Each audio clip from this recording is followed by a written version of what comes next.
Votre nouveau programme de société en 2016 est intitulé « Changeons ensemble, gagnons ensemble ». Il se veut la suite du programme de l'émergence.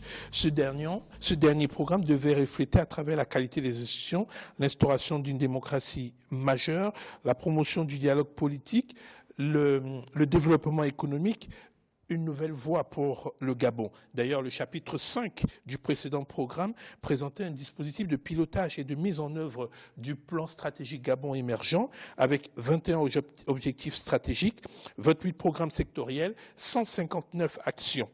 Ce PSGE indiquait le cap pour l'horizon 2025 et fournissait un cadre d'action précis pour la période 2011-2016. On vient d'en faire le point, le bilan, le constat.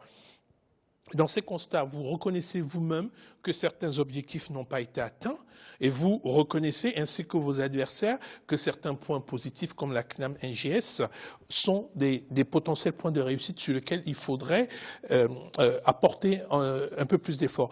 Est-ce que ce nouveau programme est réellement une continuité? Est-ce que c'est un changement? Est-ce que c'est une nouvelle orientation? Et quels sont pour vous les enjeux de ce nouveau programme que vous présentez aux Gabonais pour vous réélire?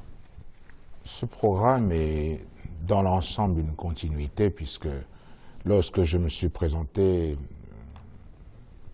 à mes compatriotes en 2009, j'avais indiqué que l'objectif que nous visions était donc l'émergence de notre pays à l'horizon 2025. Toutefois, et comme n'importe quel bon homme d'État, au cours et déroulement des activités, il y a nécessairement quelques ajustements. On fait tous des prévisions et il est rare, extrêmement rare, de voir toutes les prévisions réalisées à 100%. Nous approchons le plus de la réussite et donc à partir de là, on corrige. On accélère, eh bien, on réoriente, mais l'objectif reste le même. Pour moi, l'objectif, c'est l'émergence du Gabon en 2025. Et pour cela, nous allons aujourd'hui, nous proposons aux Gabonais une accélération du plan de développement de notre pays, avec un certain secteur qui vont être beaucoup plus prioritaires que d'autres. On va regarder secteur par secteur avec Marie-Angèle Touré et Babylas Botton. Marie-Angèle. Oui, Monsieur le Président, vous prônez l'égalité des chances. Vous promettez l'emploi pour tous. Au vu d'un certain nombre de difficultés qui ont été soulignées sur ce plateau, est-ce que vous trouvez qu'honnêtement, cette promesse, on doit la faire aux Gabonais? Par rapport à ce que j'ai déjà réalisé, madame, et comme je vous ai dit, si vous parlez de l'emploi, nous avons multiplié par 3 le nombre d'emplois créés dans le pays, alors que nous ne sommes pas encore au bout des objectifs que nous sommes fixés. Et cet objectif est donc la transformation de notre économie, dans le sens où nous allons, pour la plupart des matières que nous produisons, les transformer sur place. Il y a là un gisement important d'emploi. Il y a des gisements importants d'emploi aussi dans l'agriculture. Il y a d'autres gisements d'emploi qui vont aussi dépendre de la qualité, de l'éducation et de la formation professionnelle que nous allons accélérer. Donc oui, je suis confiant que nous pouvons effectivement arriver à avoir une bonne situation qui va friser le plein emploi. Et si je n'étais pas confiant, je ne virais pas le proposer à mes compatriotes. Mais basé sur ce que j'ai pu observer ces 7 premières années, oui, je suis confiant. Vous comptez réformer le cadre de dialogue social. Qu'est-ce que ça veut dire concrètement? Bien, ce qui donc est important pour nous, c'est d'avoir,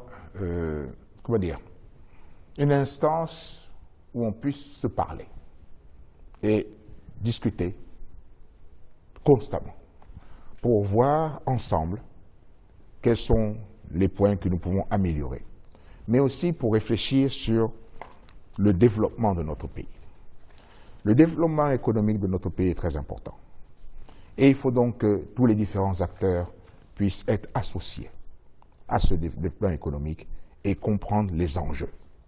Donc, moi, ce que je souhaite, c'est que nous ayons des dialogues qui soient fructueux par rapport aux objectifs que nous voulons atteindre et pour décrisper la situation. Je dis souvent quand je reçois les syndicats, moi je n'ai pas de problème à leur donner plus de revenus.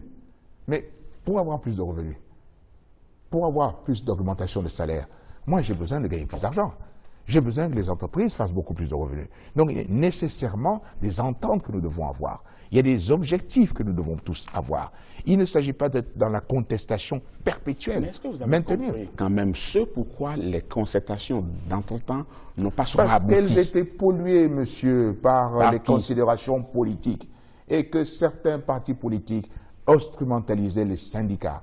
Et donc, voilà pourquoi le dialogue était pollué. Mais les partis politiques dont vous parlez ne vont pas disparaître demain. Les partis politiques seront toujours là. Et tant qu'ils seront là, si vous identifiez le problème à ce niveau, ça veut dire que les mois, les années à venir risquent d'être encore houleux sur le plan Les partis politiques, ils ont leur dialogue, et le dialogue social, il est différent. Et justement, le fait de dialoguer plus souvent et de rencontrer plus souvent les partenaires sociaux va nous amener à avoir un dialogue qui soit beaucoup moins politisé et qui soit beaucoup plus centré sur les vraies questions. Mais quand vous avez cette volonté de dialogue social et qu'entre-temps, dans des discussions qui peuvent pour vous être considérées comme houleuses, 1 ou 2 leaders syndicaux sont arrêtés, mis en prison, est-ce que ça ne fragilise pas un peu la crédibilité? Quels sont les leaders syndicaux qui sont mis en prison?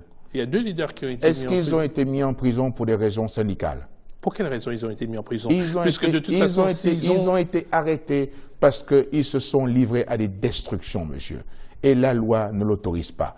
Ça n'était pas une question, et c'était pas une question de revendication sociale. Ils étaient dans le cadre d'activités politiques, et dans ce cadre-là, ils sont allés sur le terrain prendre, détruire des bus, détruire le Président, cette raison reste discutable parce elle ne reste pas discutable, plusieurs fois, toutes les personnes qui étaient à cette manifestation estimaient qu'on n'a jamais vu ces leaders syndicaux jeter de la pierre ou poser un moindre acte de vandalisme. Parce que vous pensez que ceux qui sont là vont dire la vérité? Je suis désolé, nous avons des films sur lesquels nous voyons des films que vous n'avez jamais présentés nulle part. Et depuis que vous entendez pas là-dessus, vous aurez pu brandir, ne serait-ce que les images dont il est question.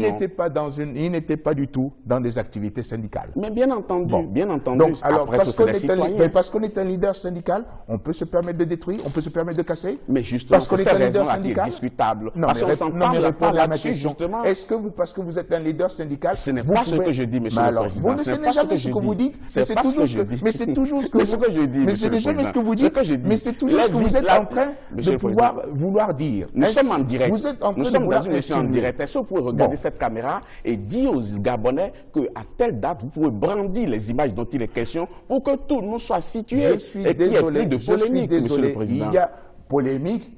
Il y a polémique par ceux qui ont voulu amener ces manifestations-là.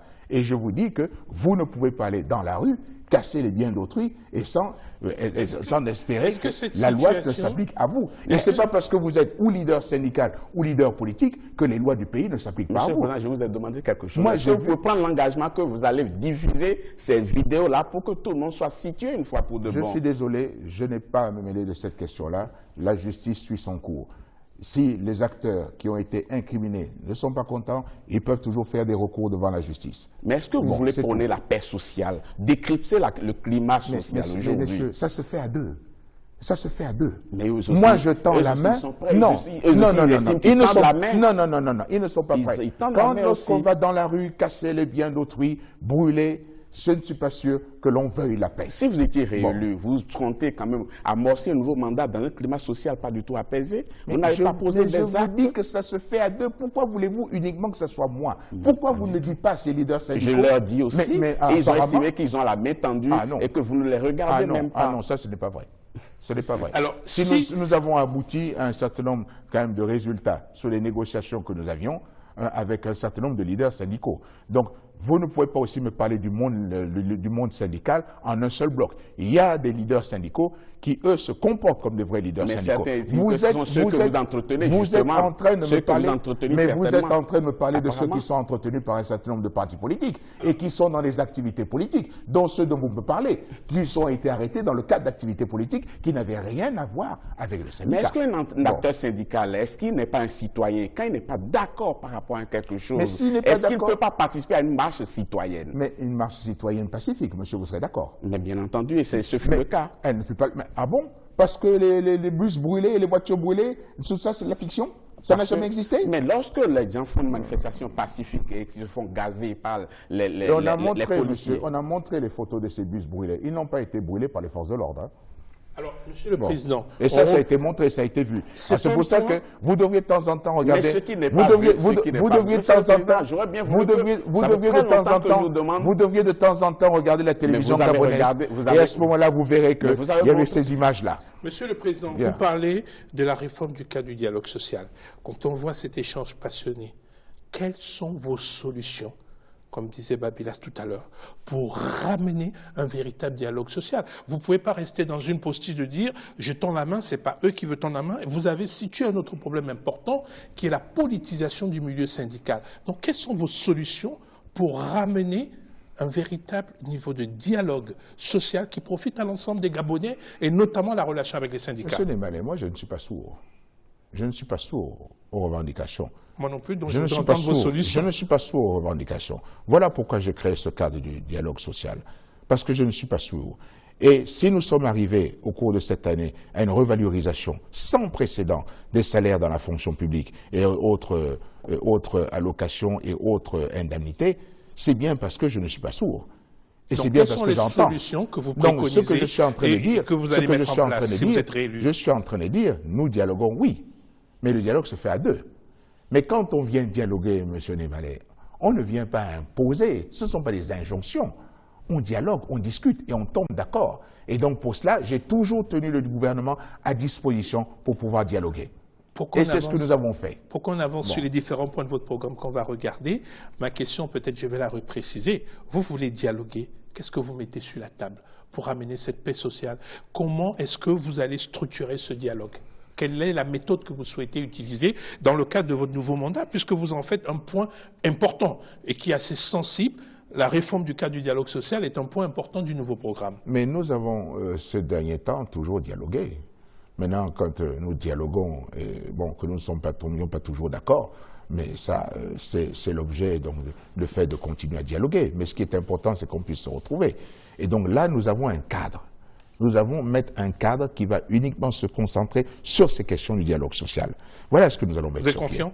Oui, bien sûr. Les autres points de votre programme, Marie-Angèle?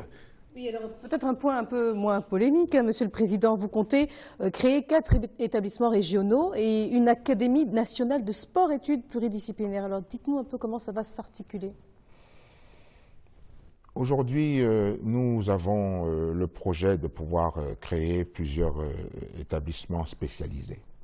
Donc, le sport fait partie de ces établissements, comme nous avons aussi des lycées techniques, des lycées professionnels et autres.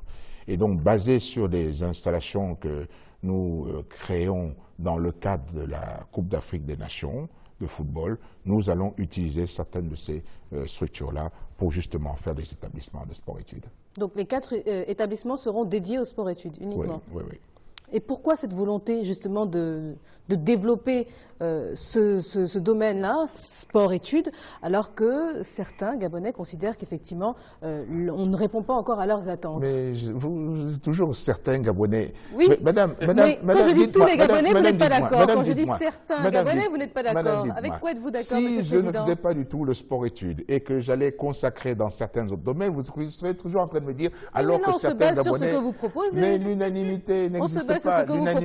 L'unanimité n'existe pas. Je suis seulement en train de dire que des infrastructures sportives qui sont créées dans le cadre d'un événement puissent être utilisées pour être développées dans le cadre du sport-études, vous n'allez pas me le reprocher. On ne vous le reproche pas, mais on se demande pourquoi ne pas axer un peu plus sur les établissements professionnels qui permettraient d'avoir une adéquation entre l'emploi... Est-ce que vous m'avez entendu dire que je n'allais pas faire des établissements professionnels? Ce n'est pas le cas, mais là on parle du sport. Je l'ai dit que j'allais faire des établissements professionnels. Je vous ai dit que j'utilise des infrastructures qui sont créées dans le cadre de la Coupe d'Afrique des Nations de football. Donc, dans ce cas-là, que voulez-vous que je fasse de ces établissements-là? Ah, à vous de me le dire. Ah, je viens justement de vous dire comment je vais les convertir.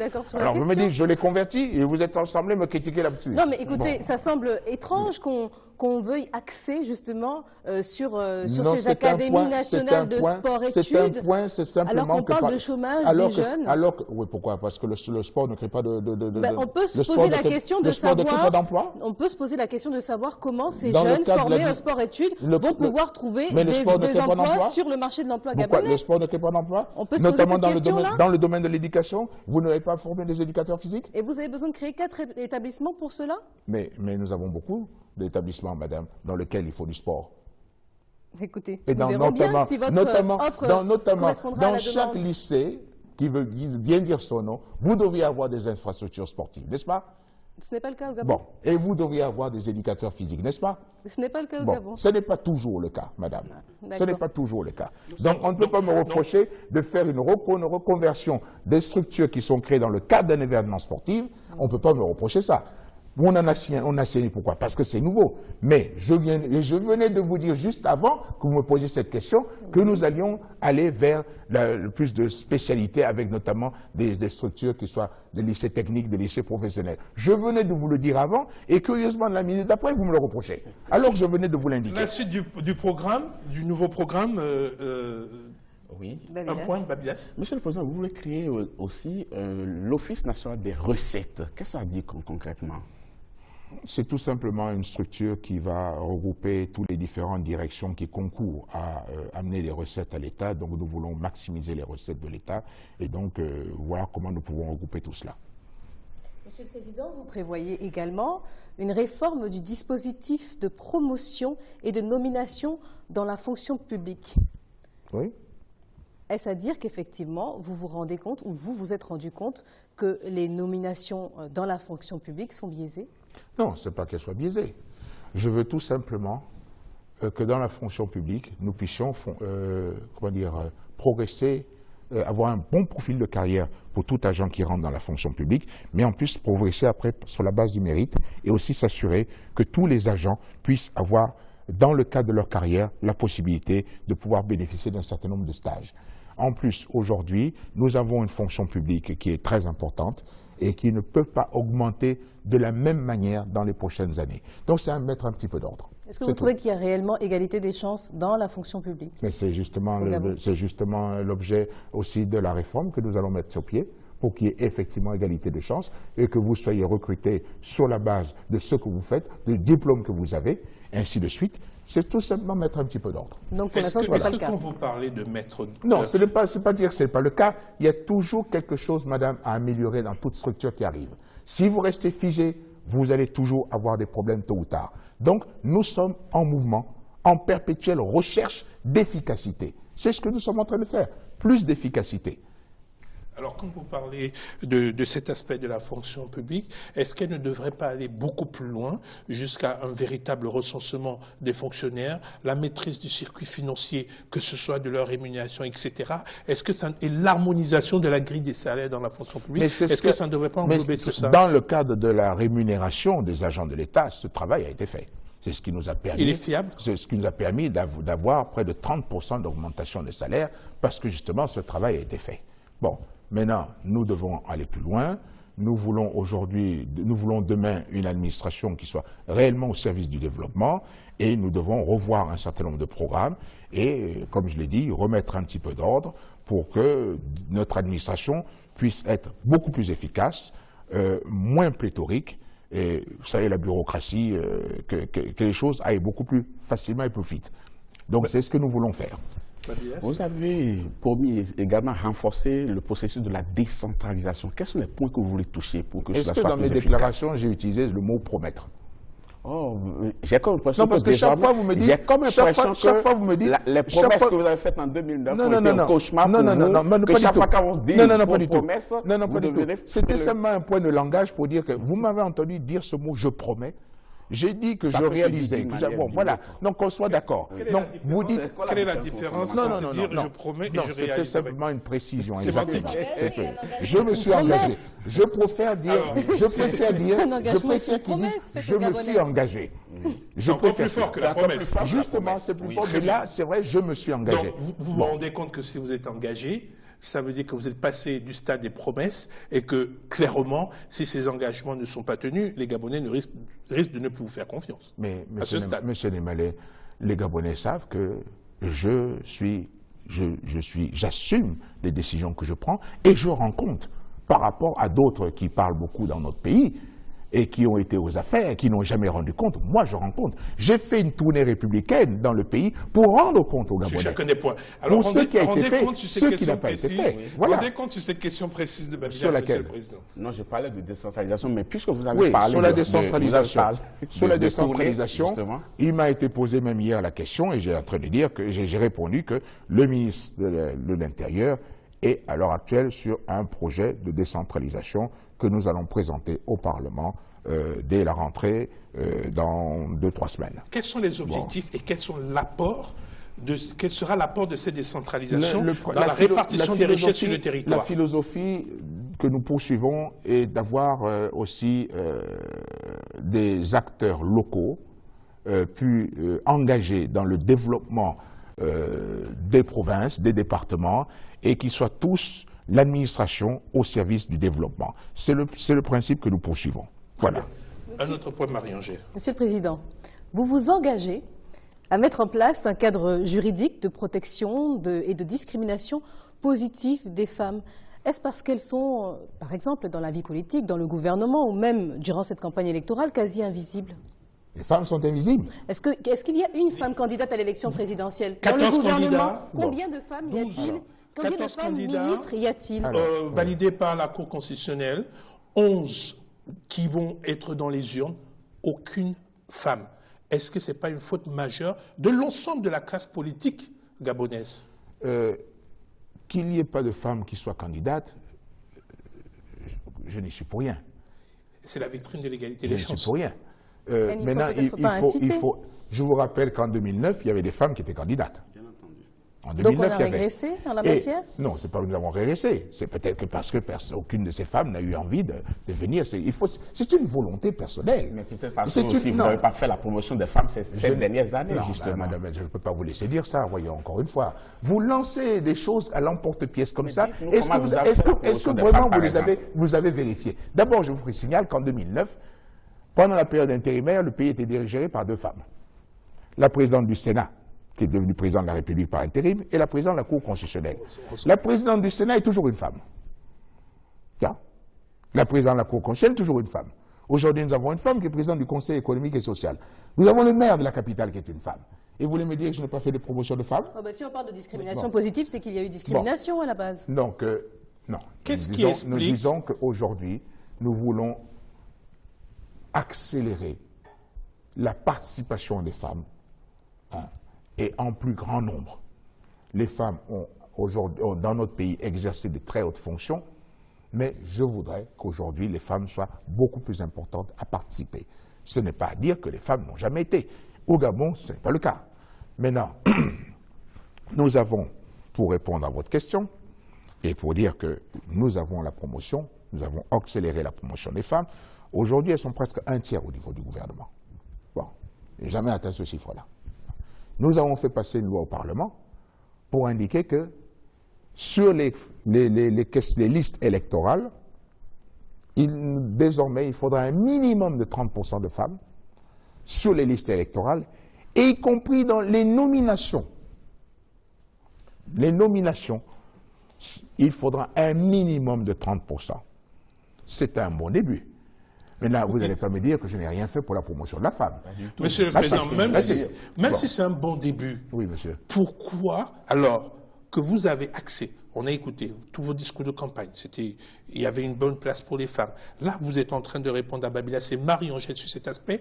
Pourquoi vous n'allez pas plus loin et vous rendez constitutionnelle la notion de la parité? Est-ce que là, vous ne ferez pas un vrai pas et montrerez que l'ensemble est réellement crédible dans ce discours? Monsieur Nemale, dans certains cas, il faut avancer pas à pas.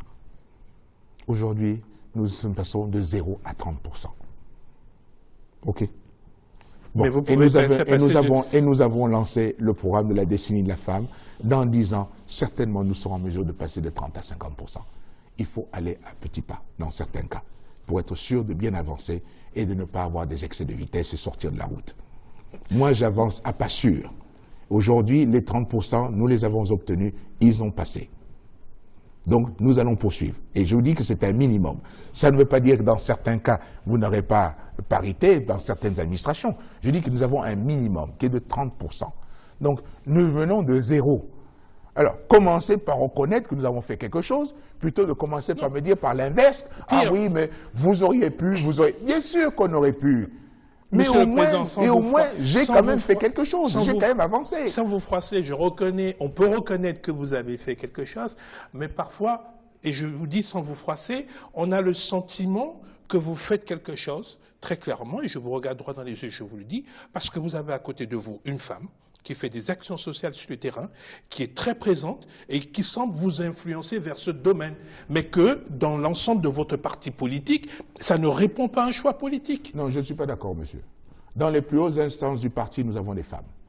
La plus haute instance du parti, qui est le comité permanent du bureau politique, des femmes siègent.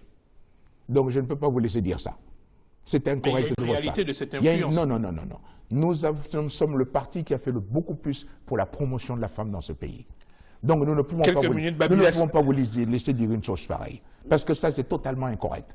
Aucun autre parti dans notre pays ne fait la promotion de la femme comme le mien.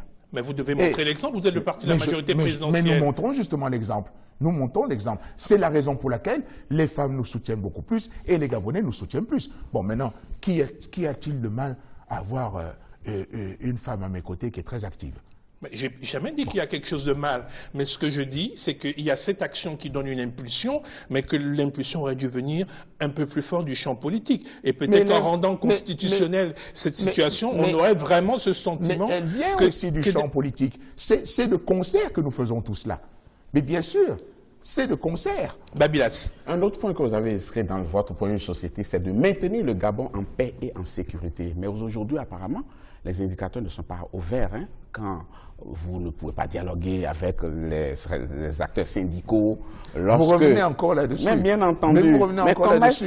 Mais monsieur, oui. Quel est le pays dans lequel il n'y a pas de grève ni de discussion avec les syndicats? Vous pouvez m'en nommer un pays démocratique dans lequel ça n'existe pas? Mais dans le même temps, il y a des pays quand même. Non. Je vous pose une question. Est-ce que vous connaissez des pays dans lesquels ils passent un an sans une grève? Je connais des pays où il y a moins de grèves quand même. Mais il y a des grèves quand même. Il y a moins de grèves. Mais alors, c'est la vitalité. Quand on a un taux de redoublement c'est la plus fort au monde. Mais la grève, qu'est-ce que la grève vient faire avec la grève, justement, fait partie des facteurs identifiés par les experts pour dire que l'école gabonaise est malade. Je suis en train de vous dire, je vous ai dit, et vous ne m'entendez pas, qu'une partie de cela était motivée par les questions politiques. Ça, c'est votre approche. Mais c'est la vérité. Vous allez faire cette approche, c'est la vérité. Mais quand je vous dis ça, vous n'entendez pas. Alors quand vous dites que le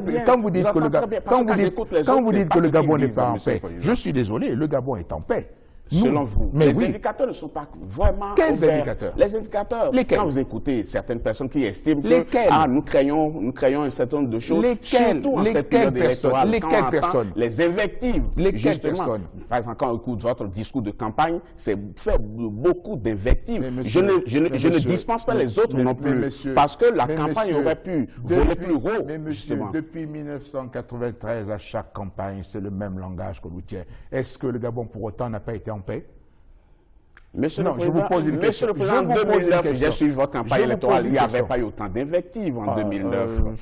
En 2009. On posera, alors, on prendra tout le temps nécessaire pour poser un vrai regard sur cette campagne que Babylas vient d'amorcer. Mais je voudrais qu'on termine cette partie de l'émission en parlant du développement territorial, industriel que vous avez évoqué, en parlant de développer le cluster de coq. Est-ce que vous pouvez d'abord nous expliquer très exactement ce que vous avez voulu faire en coq et est-ce que les objectifs ont été atteints?